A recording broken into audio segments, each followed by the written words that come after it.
Welcome, welcome, one and all, to the Onwords and Upwords spoken word finale. Hi, my name's Abby and I'll be performing a rap that I made up in drama class. Our Gen Z is so underrated, so shut the f*** up and become educated. What the hell kind of world are you living in? We're sat here all chilled, man, just feeling it. You ancients really don't have a clue, because you're sat watching Country File, you old dude. Wait, you're not even a dude, you're a boomer. Chillax, grammar, it's just humour. Make room for the new generation. Step down for our style to show the nation. My name is Anne and I'll be performing a piece of what I've written, which is from a Shakespeare script I am writing called Hamlet and the Forgotten Victim. Oh, was ever a bloodbath spilt, or the lives of so many innocents slaughtered, their lights of life blown out by the breaths of traitors, and I, the offspring of hell and humanity, raised by the oddest of men, brought into the midst of Elsinore itself a villain, blinded by lust and could not see the serpent hidden by his flowering face. Do I have only myself to hold guilty? Guilty that he, the serpent of a man, slaughtered and butchered the men who called me daughter and their sister. Am I a coward? Am I the villain as much as he?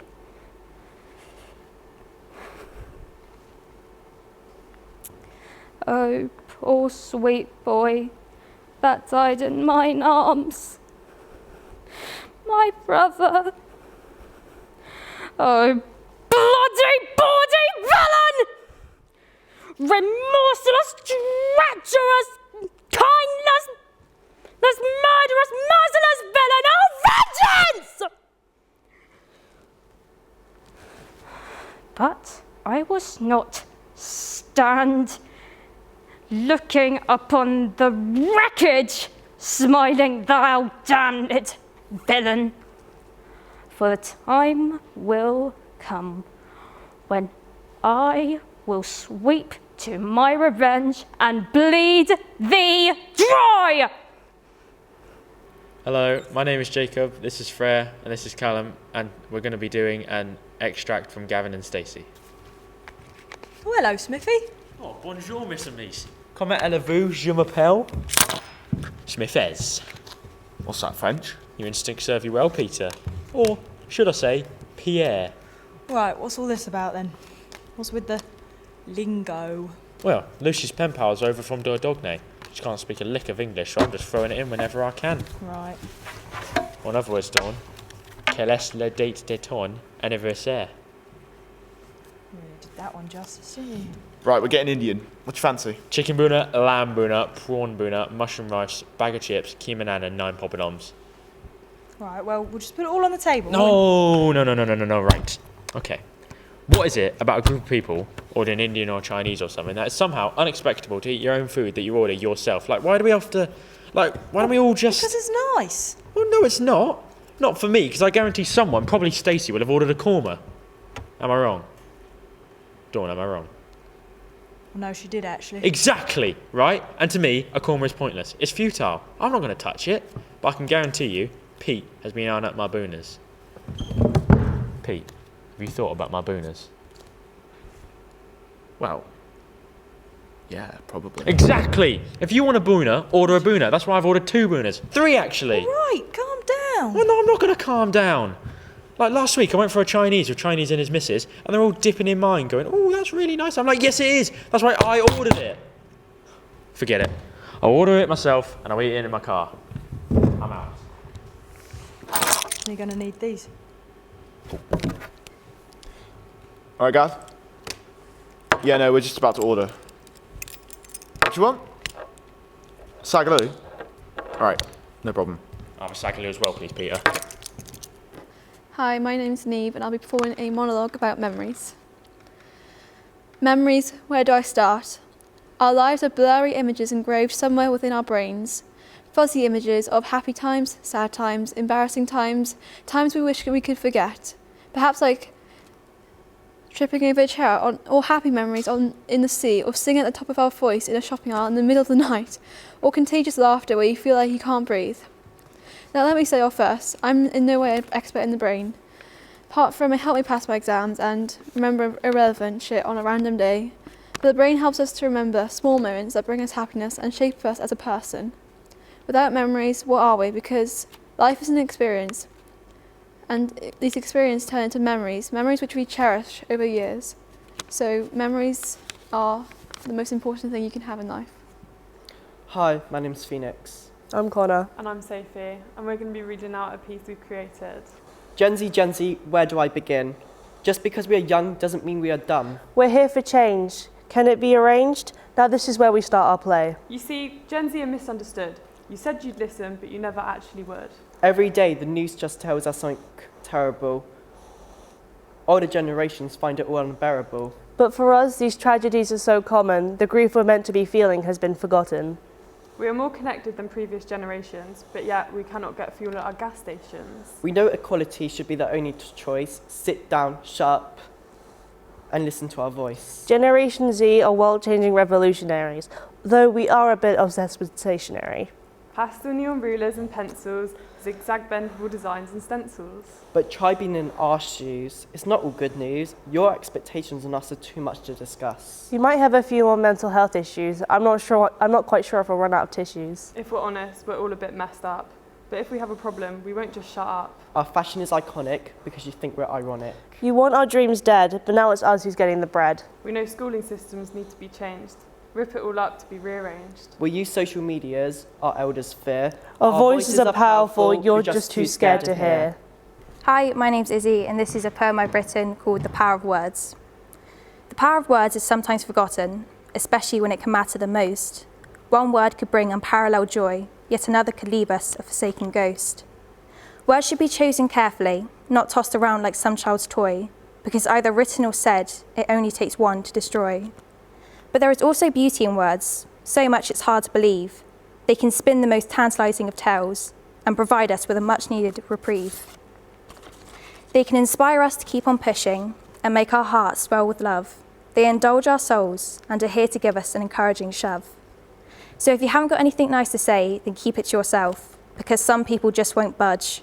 Save your words for the people who matter, for the people you love. Hi, I'm Karis Knight and I'll be performing an original piece.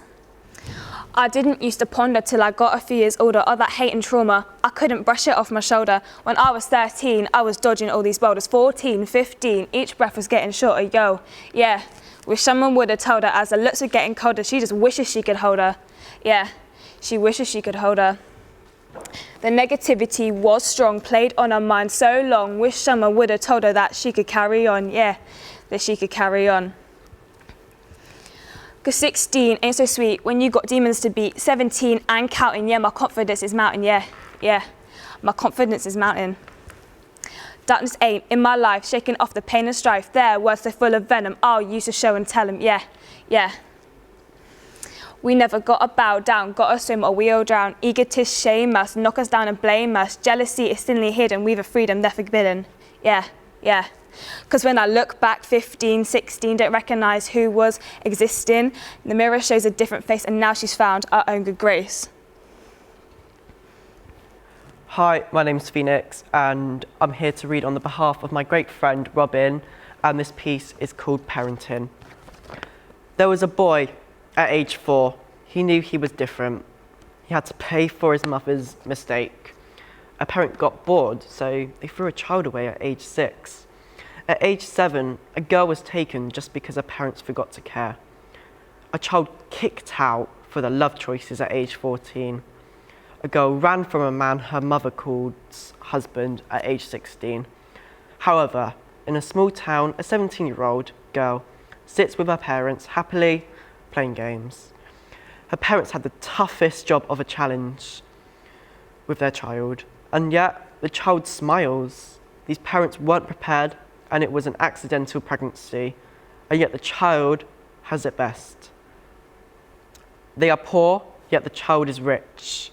All they did was care, love, and be patient. These may be stories, but this tale is true. Parents will argue why being tough is the answer and why they don't care. But gentle parents know the child isn't to blame. All kids need is care, love, and patience.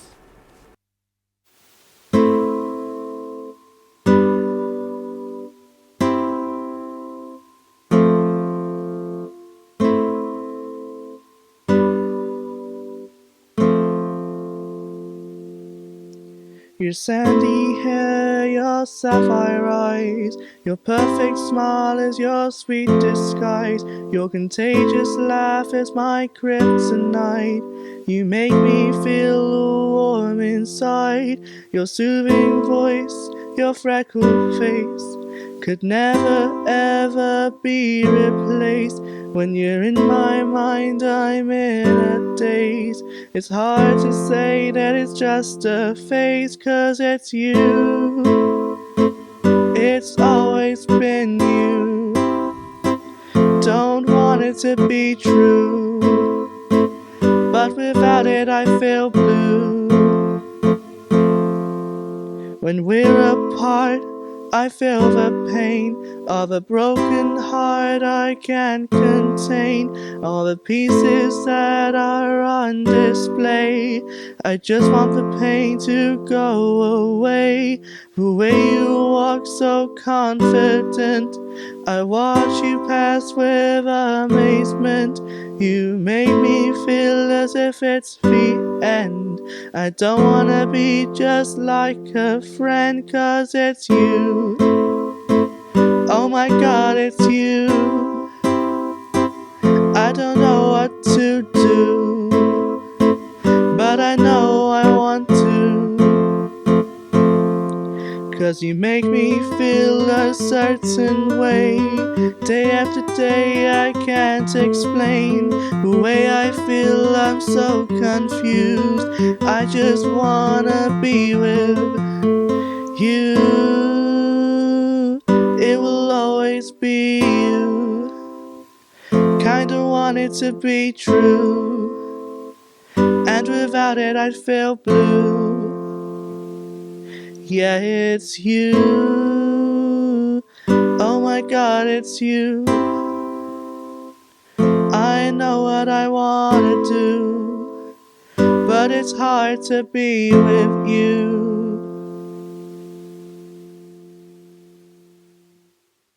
Hello, we are the fishing boys from Kingsmead School.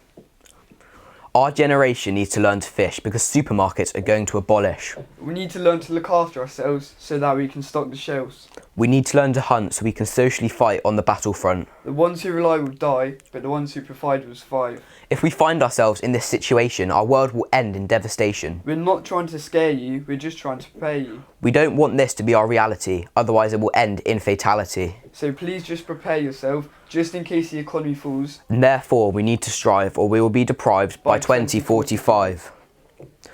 Our generation needs to learn to fish. Not because supermarkets are going to abolish. Not just to fight on the battlefront. But to prepare ourselves for the challenges of the future.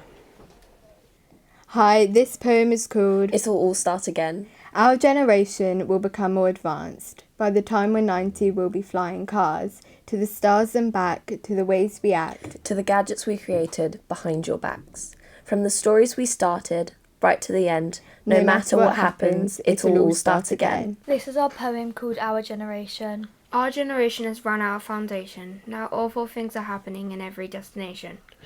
It's no longer possible to hide the secrets that we hold about our world. Soon all the boys and girls will no longer stand together on the planet, because if we carry on polluting, we will just plummet. So we should act now before all our nature falls down. Are we going to carry on or take care of this earth that we are on? This is our poem, the Kingsmead Group poem. Our generation will start the next war, but as soon as it's done, there'll be no more. Our generation will stop world conflict. All these governments arguing, it's just not worth it. Our generation will combat climate change. Without the other animals, this world would seem strange. See, the planet will be saved by our generation. Our children will enjoy the reforestation. Our generation will have the biggest population, thus necessitating mass mutation. Our generation will build electric cars. Our children will learn not to leave the earth scarred. Our generation will plant 1 billion trees, sow 1 billion seeds, and live 1 billion dreams. Our generation will die whilst trying to make us fly. Everyone will lie and no one will really try. No matter what happens, it all start again. The battles, successes, and our everyday friends. We have educated, learned, saved and created. We are here to fight and never back down. We are not trying to scare you, we are trying to prepare you. We don't want this to be our reality, with the whole world ending in fatality. Our generation. Our generation is lost in the depth of our own devastation and loneliness. The pressure and expectation of those above us, pushing us down, day by day we're slowly losing our grip on reality. Falling down in dreams, hoping one day, hoping the monster in our own minds will leave us like everyone else has. Tears falling from our eyes, the one thing catching them being our pillows. The walls holding in our emotions, our duvets warming us when loved ones aren't, and our mattresses keeping us from falling. Road monsters. Rules, rules, rules. That's all we ever hear. Cutting our possibilities to near fear. The cuts and scrapes on our knees has become a distant memory. Cars from the road like bulls in a field, flashing their lights to warn they're here. Mind out, kids, the monsters are coming, for they have escaped from the piles of teddies. Your parents can't save you, so run for your life, but that won't do much good on the M25. Rules, rules, rules. We wish we would have listened, for the parents were right about the roads being vicious. Hello, I'm a year 8 from Bishop Fox's school, and this poem is about the footballers in the Premier League right now. And what inspired me to write this poem is just watching the Premier League and seeing some of the atrocious football plays that's going on and the absolute abysmal quality of the professional footballers sometimes we have in this generation. So yeah, that's very much it. Our generation of footballers are shocking. It's if it's possible for them to be winning. Example is Timo Werner having the miss of the season. Well, that was so bad as if he committed treason. Watching Chelsea this season is completely cringing. It penetrates my eyes like Simon Cowell singing. Just practice more on the training drills and maybe one day you'll improve your skills. I mean, what can I say? No, really, what can I say? I'm just a 12-year-old boy watching football all the way, walking down the path to be in FIFA one day. You can tell that a pro footballer is what I want to be. Watching all the matches, they make it look so easy. Score some goals, make sure your balance is stable, and maybe one day you'll be top of the table. Hi, we are Bishop Fox's Year 8. This is a poem written by our class. Our generation is on, but we are steadily dying. At the same time, our population is flying. Our generation wants the planet to change. Without other animals, the world will look strange. There is no planet B which we can exchange. We need these people to stop acting so deranged. Our generation will end all wars because we know what happens behind your closed doors. Our generation is full of joy. Everyone can free now, it's not just the boys. Our generation will be less unfair, animals treated with better health care. Our generation will take plastic from the ocean and find a solution to all the pollution. Our power is wildlife, as solid as ice. It is a lion crunching plastic bottles and spitting it out as Christmas decoration. Our power is ours, and we will use it. Hi, my name is Jade Elliott, and I started writing poetry back in 2016, shortly after being diagnosed with the chronic pain condition fibromyalgia, anxiety and depression. And being young and just coming out of my teenage years, you imagine your 20s being the time of your life and being young and carefree, but in a way that was taken from me by this invisible force. I wanted to use my poetry as a way to express how I was feeling during these dark times, and also to use it to empower myself and others, to help others who may be going through the same thing, and to let them know that I understand. Anyway, I hope you enjoy my first performance. This poem is called Every Day, and it's the first poem I ever wrote back in 2016. Every day is a constant battle between my mind and my body, sometimes a small conflict to a full-blown war. Every day is an agony that some can't comprehend, an exhaustion that won't amend. Pinpricks and shocks like a pebble thrown into water. My pain represents the ripples. It has no boundaries, consumes every inch of skin, every muscle like molten lava in my veins. It shows no mercy. It has no face, although it looks me in the eye and torments me every day. It thrives off of me. It feeds on my negativity, the same negativity that it put there in the first place. It clings onto me like a spider's web that continues to be woven around me. Every day it lingers like a pungent odour. It's a fly on the wall, a bee sting to the core. It made me forget what life used to be like. How did I function? How did I cope? In the end, I learnt to deal with it, even though it stays with me like a scar, a bad memory I can't erase. But somehow, I fight it every day. This next poem is about how depression and mental health can have a huge impact on your friendships, and it's called I'm Not Ignoring You. I'm not ignoring you, I'm just depressed. I lay awake at night, swallowed by stress. Some days I struggle to find the motivation to get dressed, or to even brush my teeth. I'm a mess. I'm not ignoring you, I'm just depressed. Failed friendships and relationships, I'm becoming obsessed. A tightening grip inside of my chest, fighting for a breath like a cardiac arrest. I'm not ignoring you, I'm just depressed. Now I'm back at the doctor's, another blood test. What is it that you people just don't get? More prescriptions and meds that are hard to digest? Nothing will ever progress. I'm not ignoring you, I'm just depressed. Can't you see that I'm trying my best? These dark thoughts in my head humming like a hornet's nest. You know, I envy those who come across blessed as I sit here feeling mentally oppressed. I'm sorry for ignoring you, but as you might have guessed, I'm not quite myself, and I want to confess, I have an illness that puts me to the test, but I hope you still love me, even though I'm depressed. That poem was inspired by how the dark times in life can push you away from your loved ones, and how your mind can trick you into isolating yourself from the world. And it can trick you into seeing what it's like being trapped away from the universe. Having a chronic illness and poor mental health really is a lonely place. Now, moving on from those dark times, I wanted to end my poems tonight in a positive note and to show you who's suffering in silence that, and not to quote Michael Jackson or anything, but you are not alone. You are loved and you are valid, and I wanted you all to know that it's okay. So with that being said, this last poem is called It's Okay.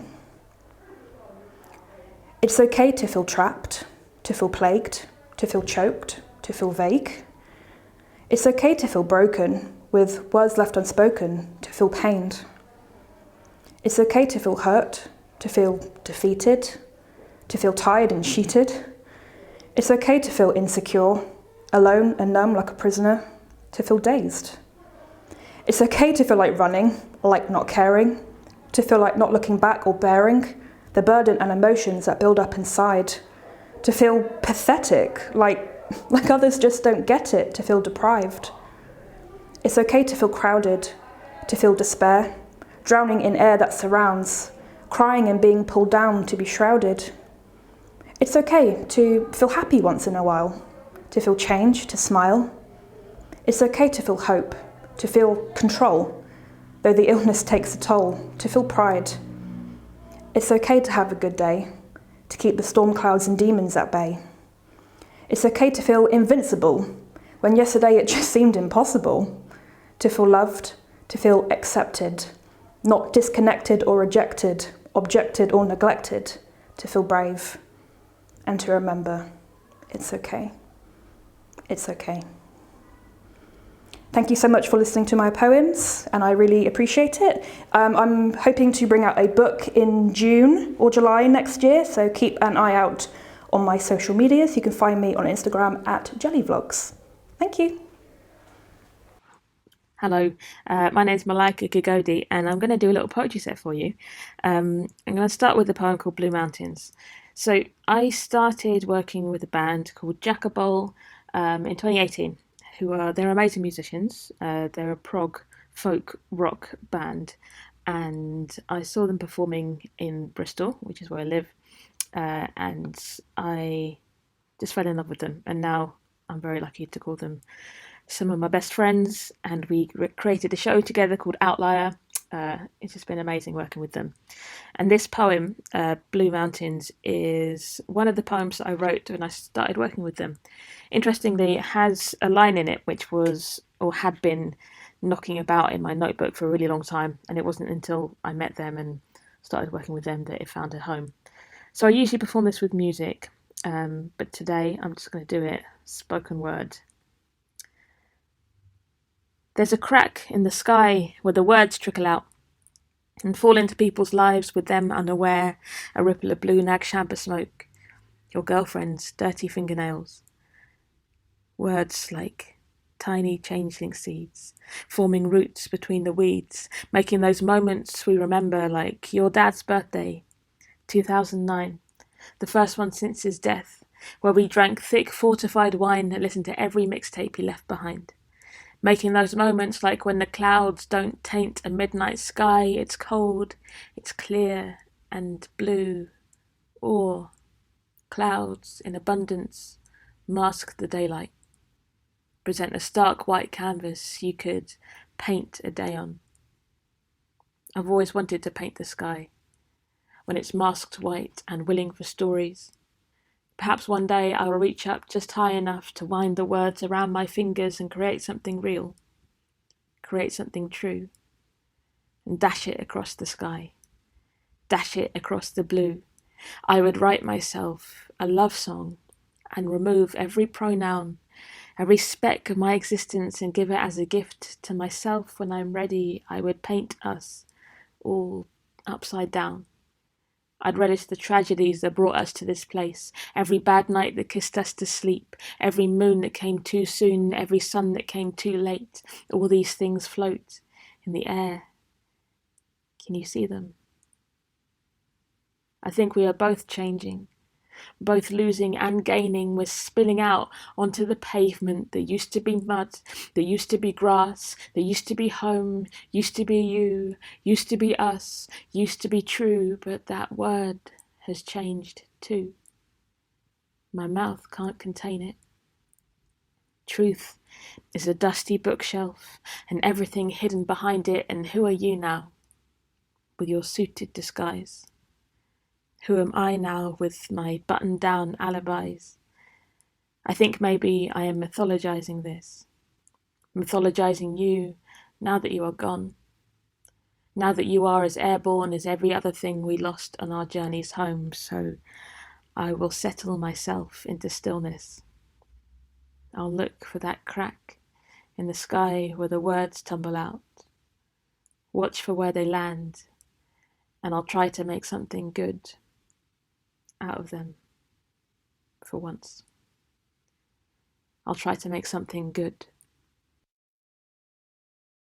So over the lockdown, I made a short film, as you do, with my sister, who is a music producer. I'd never made a short film before. I was very much flying by the seat of my pants. Is that the expression? Something like that. And this is one of the poems from that. And I wanted to write a poem about sex. So the film is about belonging to the LGBTQ plus community. And I wanted to write about sex, but not about the physical act of coitus. I wanted to write about what sex meant if you were alone, or if you didn't have a sexual partner, if you just didn't have sex. I think sex is a really interesting thing to talk about, and it's something that affects us all, even if we're not having it. I just said sex a lot, but here we go. Here's a poem about sex. Enjoy. Let's talk about you. Let's talk about you being alone and being okay with that. Let's talk about your hands on your face, on your pillow, on your stomach in the shower, your softening fingernails. The way your hands know your body even when your mind might not want to. Let's talk about the colour pink and all that can mean. Pink skies walking home in the summer, pink shirts on the men at work. The smell of pink, the feel of pink, pink gloss on her lips, pink. Let's talk about tenderness, like hair at the back of your teeth. Let's talk about innocence.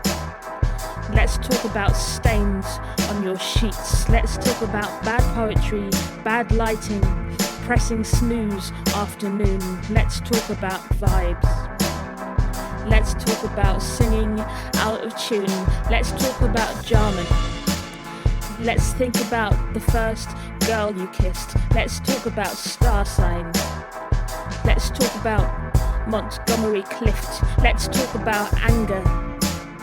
Let's talk about how our minds keep changing form. Let's talk about bodies and what it means to be safe and warm. Let's talk about you and who you are when you're alone. Let's talk about you, made of pink and sky and skin and bone. Then let's talk about sex.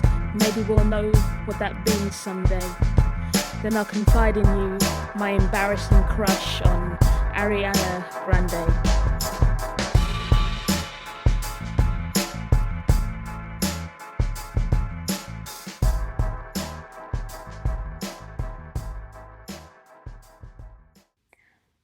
So I'm going to read two poems now, back to back. They're quite short. I find that my poems, like the more I learn about writing, the more I write and the more familiar I am with the act of writing and also reading, the shorter my poems are becoming. I think that happens to a lot of people, but it's interesting. So yeah, these are quite short, and I think they are what they need to be. It's very satisfying, actually. I have quite an overactive brain. I have quite bad anxiety, so it just feels like my brain is constantly washing, machining thoughts left, right and centre.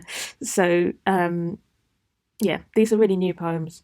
And for a little bit of context, I injured my back whilst I was performing my show, and I was really well looked after by Bristol Vic. They got me some physiotherapy, and it got me thinking in a different way about my body. And at the same time, I was thinking a lot about myself. Like, you know, I was having a bit of a reckoning with my ego and my history. And I think that both those things, this re-examining of my body and also of myself, and how I relate to it and to the world, come through. So the first one is very aptly titled, "Get Over Yourself, Malika." I sit on the lip of my bath post-shower, towel burritoed, hair dripping, and imagine a YouTube video. Questions and answers, where I am the guest. The peppy hosts ask me, "Who is your favourite David?" I tell them it's Byrne, with his flailing body, his narrow ability to love. I love the unlovable things, I say, and it becomes a slogan on a Redbubble t-shirt. It's another version of me, imagined. I have a woman to talk to about my feelings.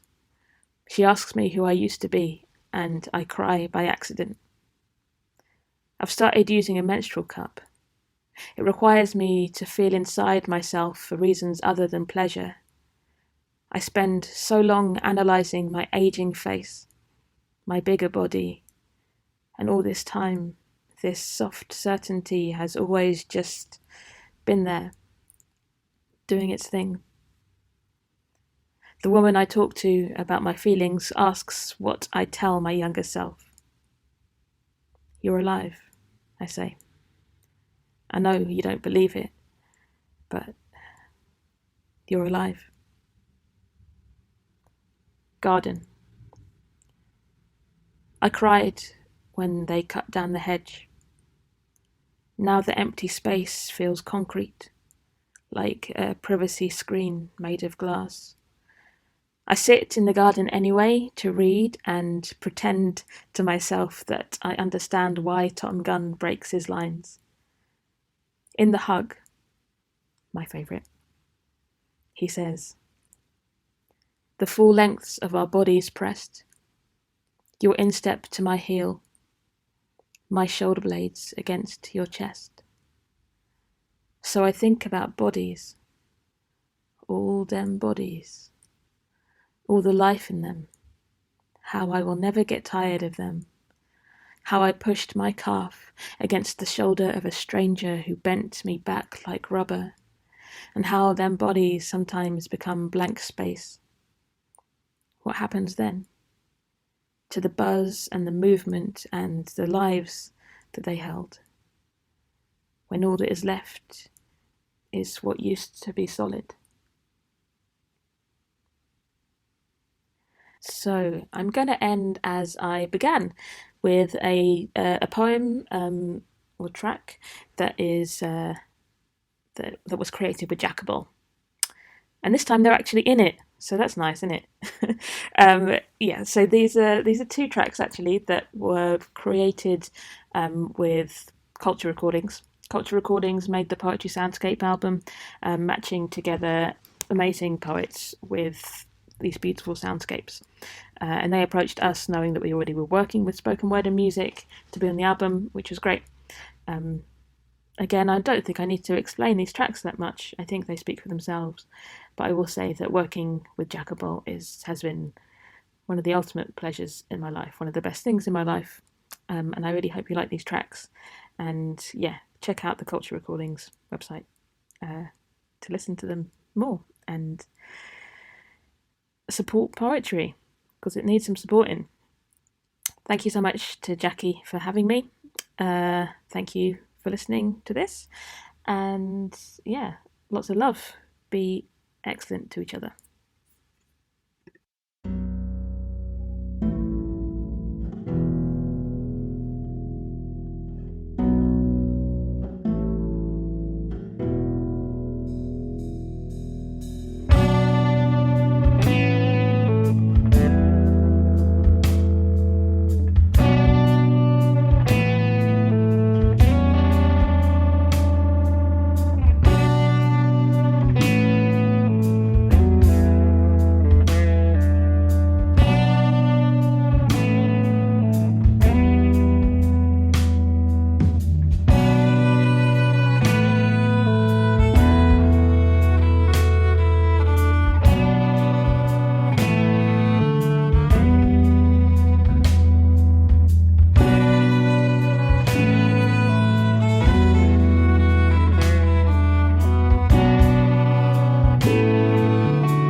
Something had to change. The sky was white and crisp, yellowing at the corners, and I could smell spring in the air. Tasted its sweetness at the back of my throat. It was morning.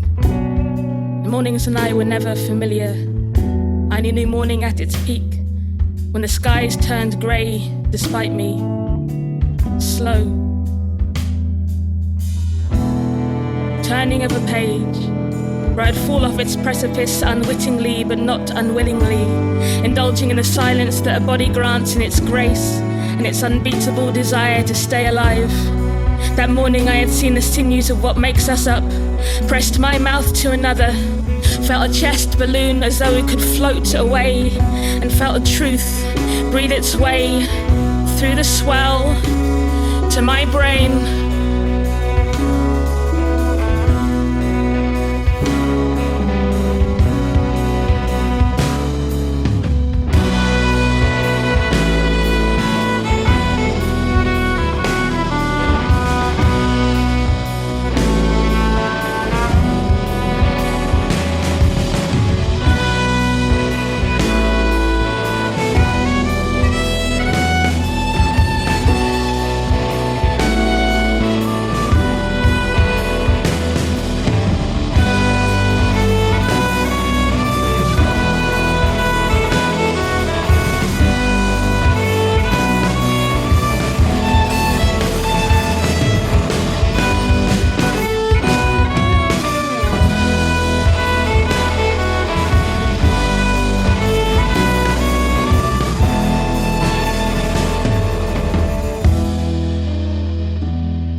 Sometimes we all look in the mirror and only see other people's stories. Try to knit them all together, but we are grey, really. We are weary and ready to stop falling and change.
I feel safest when walking alone at night.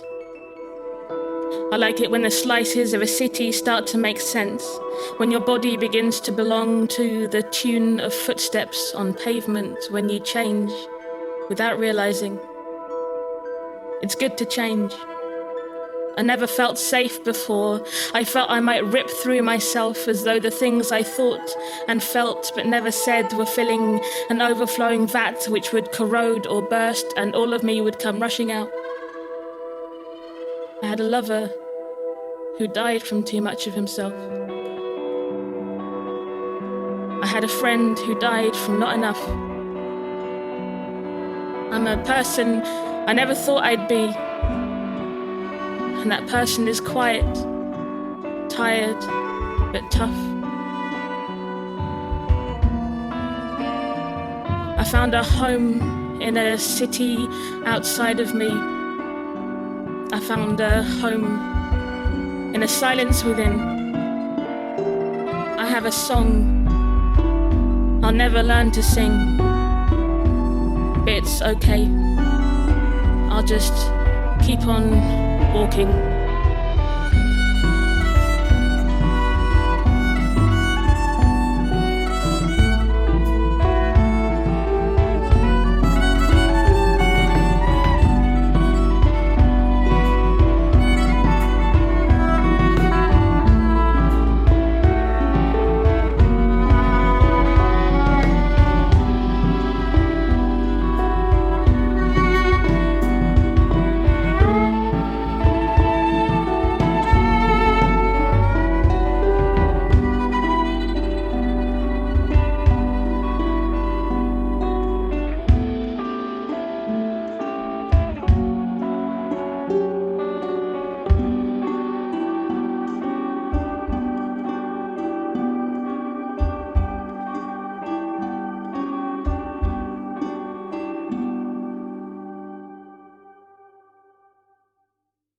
This is my poem, Inheritance. Eyes full of wonder diminish at a certain age, no matter how green the paddy fields are or how sweet the mango tastes. He took his time in growing up, never one for the stoic or the family name, and got married to a woman, because that's what you're supposed to do. And his actual lovers puffed out like a candle, fire dripping from his shadowy body. His heart's left dead by the slithering river, for the twitching tigers and howling wolves to devour. It must have only taken 10 blows to finish him. Better that than to let the rumours seep. Yet he was chosen to live on, for some divine reason. Nights filled with tears and pillow screams keep him awake. But everyone else forgets about his past somehow, as if it were just a wafted haze, not an eternal memory of skin and breath. He produces 4 wide-eyed children, noses dripping with ears-splitting screams, but he can't act like his father or his uncles, and he can't talk to his wife, thick gloops stuck in the back of his throat. He's disgusted by his actions and longs for silence. The thought of the past forever remains in the future, and it slowly but surely catches up. At 48, with rope and quietness, they find him in a tree, and as all families should, they try to cover it up. As everyone knows, men do not feel, and certainly not for other men. It was an accident. It was an early heart attack, not death by oneself. That would be shameful. That would be dishonourable. But the rumours spread through the village, and the people kept their distance, scared to catch the family's suicidal curse. And a daughter grows up without a father, detached from society, and gets married when she's 17 because that's what you're supposed to do. And who is she to complain? She was lucky enough to find anybody knowing their name, and heaven forbid a girl with a brain and a voice to say no. She had twins at 20 and hoped that one day they'd just disappear from their cribs and nobody would care.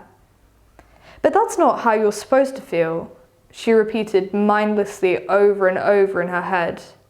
But no matter how hard she tried, she couldn't seem to feel anything for the 2 soul-sucking wolf cubs that screamed her awake at night. She couldn't feel anything at all. She thought about smothering them in their sleep, or leaving them outside somebody else's door, running away for good. But of course she doesn't in the end, because that's not what real people do.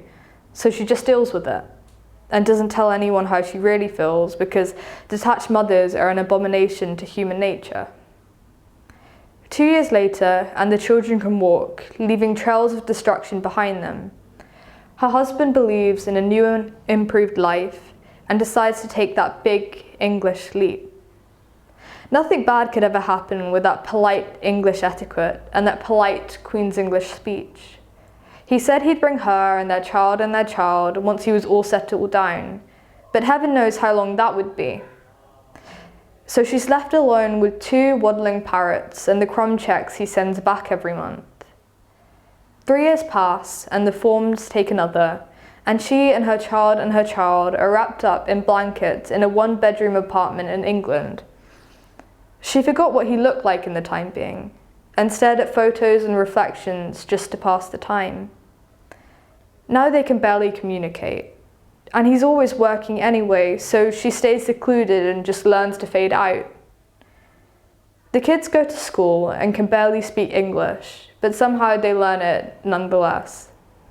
2 years later, and they can barely remember their mother tongues and tell lies to themselves just to feel better. Now this is where we follow the eldest by 10 minutes, cut hair and deep purple eye bags, who swallows down all her emotions. The white boys spit and kick dirt in her face, and the white girls giggle at her skin and her food and her smell, but she doesn't tell her parents because heaven forbid an immigrant who complains. She was lucky to make it this far, and she barely sees her parents anyway, so she buries her emotions deep down till they pound against her chest. She does what her parents tell her to do, because we didn't come all this way just so you could...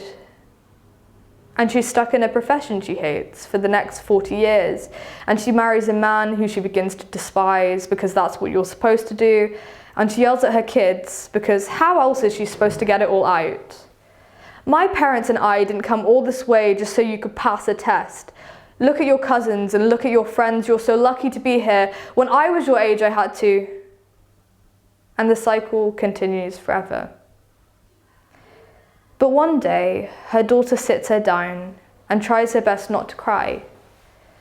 Mum, I've begun getting help, counselling and stuff. I'm sorry, I should have told you. I just don't think you would have understood. It's really helping. I can get better now. And she sits there dumbfounded, because nobody ever told her that it's okay to feel like that.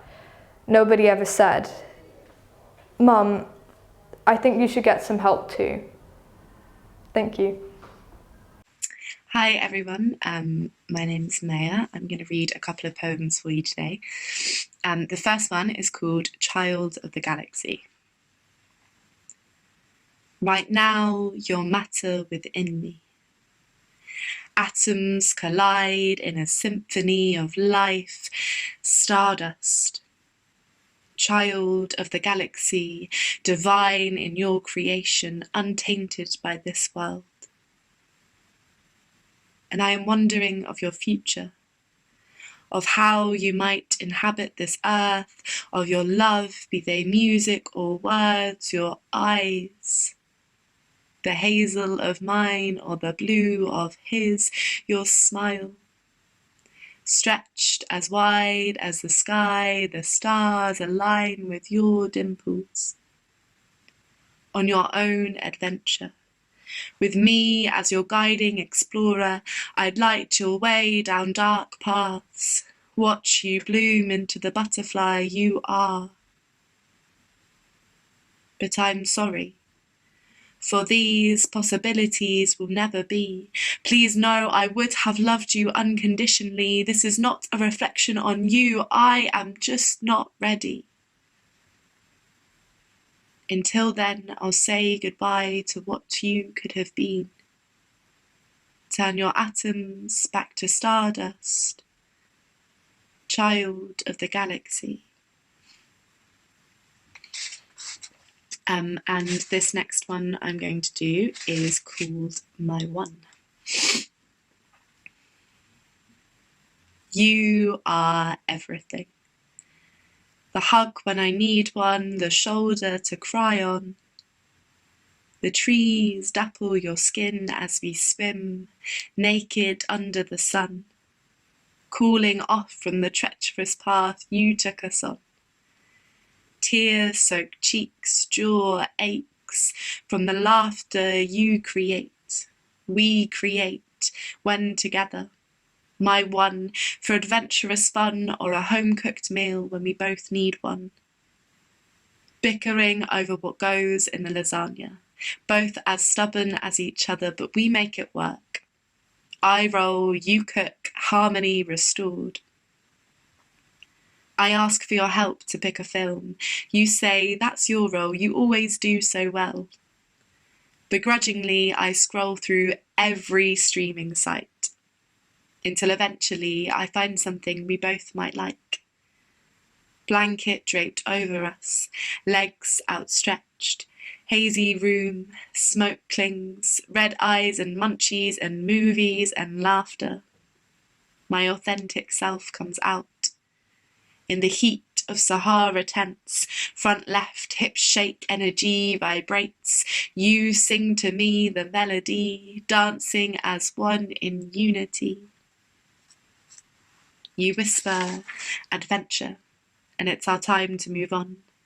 Pit stop at camp for drinks and debriefs, and then it's off to the next venue. Sweat drips, thighs ache. We dance until we can no longer. We settle by the fire. Birdsong twitters. We can see our breath in the crisp early hours before the sun rises, when bed seems very tempting. I look at you to see what you're thinking, feeling. It's funny how I can do that with you. Get a sense of what you're going through. That's why it's scary when I feel unaligned with you, when our walls strengthen for whatever reason. Isolating ourselves is easier than letting you in. But I value those times too. Our resilience to overcome them. Lend a hammer, return our walls to bricks and mortar while strengthening our core.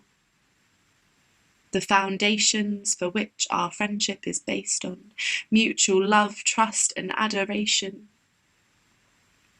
There's no one I'd rather spend my days with, grow old with, raise a family with. We romanticize romantic love, when in reality friendship's enough. I feel at home with you, and that's why you're the person that I choose.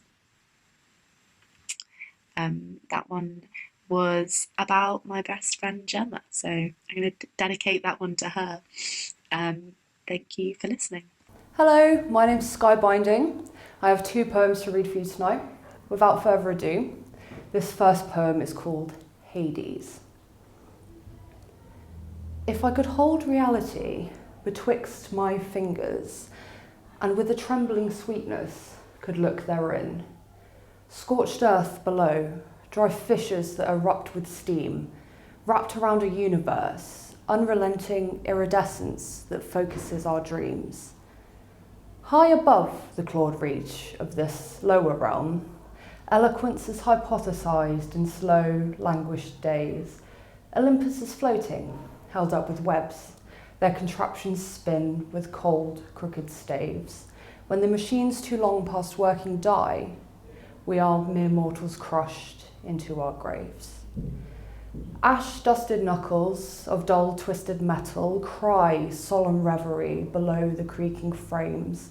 Hollow imprints of bones burnt in earth, a blackened bow fractured and splintered in twain.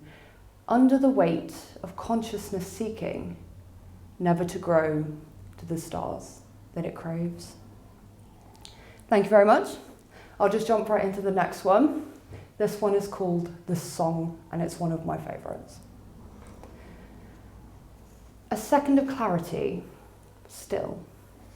A moment leant against a wall, silent wind running backwards through the trees, with lips blue, eyes red, and knuckles white, clutching on to the desperate strands of life, heartstrings trembling with a slow, steady beat, repeating rhythm of my existence.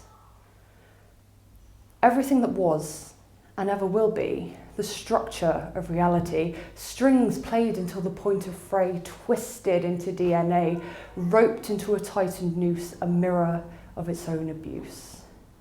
The drum that grinds into my senses, through bone, through soul, to the deep-rooted instinct of my ancestors, their blood, their echo. The outward cry, unleashed with a fury into the lights, I could feel my empty spirit's worth as an earthquake buried deep in earth. A young god risen breathes anew, perception sharp, his judgment true. A power ancient in its ways spoke to me of different days, and listen I to its description to understand its dark encryption. Dipped into a pool of colour, the story grows into another. A second's time in music spent with a glimpse into enlightenment. Branching whispers grow, their lives seen through fractures of their eyes, their ears, their breath. Listen to the melody, ages after, ages death. Under this tree, an apparition made of neon glows with a bright intensity, flickering steadily to the same living beat. It reaches out its hand to me, surging electricity in pleasure and in agony, and I am lost again to this world of deep creation. Together merged, brightly lit, I listen with a new spirit, plucking strings, rhythm held, telling tales of kingdoms felled. My eyes are open, here I am, with blue-tinted lips and white skeleton fingers, a glowing darkness in myself of what came before and what is to come. I still hear the pounding of the ever-beating heart. Listen closely to it, and it will show you the animal passion of the ancient gods, the electric touch of the succession of humanity, the beginning, the end, and the rhythm of everything in between. Thank you very much. That was my poems. You can follow me on Instagram at Bound to the Sky. For more information about how you can get involved in things like this in and around Somerset, head to the Taunton Youth Culture and Arts Festival website. There's loads more things coming your way. Onwards and upwards.